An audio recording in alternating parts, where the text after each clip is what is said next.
आज माझ्या बाबतीत पहिल्यांदाच असं घडलं की केकची ऑर्डर होती मोठी 1.5 किलोची आणि केक प्रीमिक्स संपलं होतं आणि केक शॉप खूप लांब आहे. 60 ते 70 किलोमीटर अंतरावर केक शॉप आहे.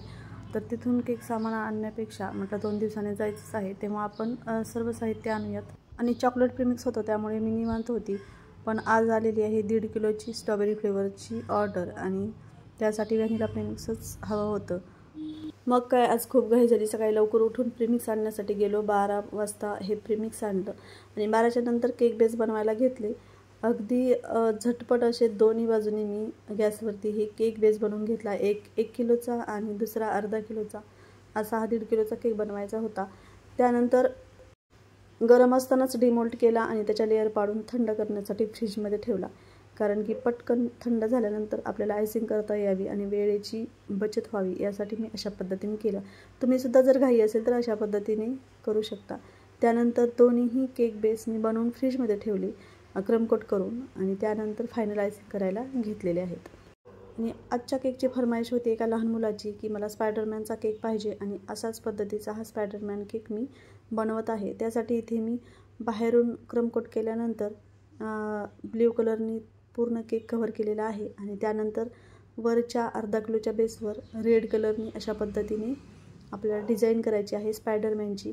मुलांचे केक म्हटलं की अगदी ठराविक डिझाईन असतात आणि जास्त डेकोरेशन पण करता येत नाही, कारण की मुलांच्या केकला डेकोरेशन नसतं, पण मुलींचे केक खूप सुंदर सुंदर बनवता येतात. आणि आजचा केक मुलाचाच होता पण खूपच छान झाला होता. आणि आता 1 किलोच्या बेसवर हा अर्धा किलोचा बेस आपल्याला वरती ठेवायचा आहे. त्यासाठी इथे मी एका बाजूने हात लावला आहे आणि एका बाजूने स्पॅच्युला आणि अलगद असा हा केक याच्यावरती ठेवलेला आहे. तुम्ही पाहू शकता कुठेही टच झाला नाही, कुठेही मोडला नाही. अगदी सहज आपण हा केक मस्त असा ठेवलेला आहे. आता वरच्या ज्या बाजूला आपण रेड कलरची व्हिपिंग क्रीम लावलेली होती ती त्यातली थोडीशी उरली, तर म्हटलं त्याचीच आपण खालच्या बाजूलासुद्धा डिझाईन काढावी. त्यासाठी पायपिंग बॅगमध्ये मी ही व्हिपिंग क्रीम भरलेली आहे आणि अशा पद्धतीने हे डॉट दिलेले आहेत. आता आपल्याला ह्या डॉटला एका चमच्याच्या साहाय्याने अशी वरती खेचायचं आहे, जेणेकरून अगदी वेगळीच डिझाईन तयार होईल अशा पद्धतीने. स्पायडरमॅन केक म्हटलं की रेड आणि ब्ल्यूचं कॉम्बिनेशन खूप छान दिसतं आणि तशाच पद्धतीने आपण ह्या दोन्ही कलरचं ह्या केकला कॉम्बिनेशन केलेलं आहे आणि खूपच छान दिसतो. त्यानंतर मध्ये जी जागा शिल्लक आहे रेड कलरच्या डॉटमधली, तिथे आपल्याला ब्ल्यू कलरचे डॉट द्यायचे आणि अशाच पद्धतीने आपल्याला चमच्याच्या साहाय्याने त्यालासुद्धा डिझाईन काढायची आहे आणि खूप छान दिसते अशा पद्धतीची ही डिझाईन.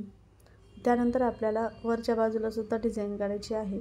त्यासाठी इथे मी ब्ल्यू कलरच्या व्हिपिंग क्रीमनी ही बॉर्डरला डिझाईन काढून घेतलेली आहे. आता वेळ आलेली आहे आपल्याला स्पायडरमॅनची डिझाईन काढायची आणि त्यानंतर इथे मी अशा पद्धतीने टूथपिकच्या साहाय्याने अगोदर मार्किंग करून घेते, म्हणजे आपली डिझाईन चुकणार नाही अशा पद्धतीने. त्यानंतर आपल्याला चॉकलेट सिरप घ्यायचं आहे आणि त्या चॉकलेट सिरपनी फायनल बॉर्डर अशी काढून घ्यायची आहे.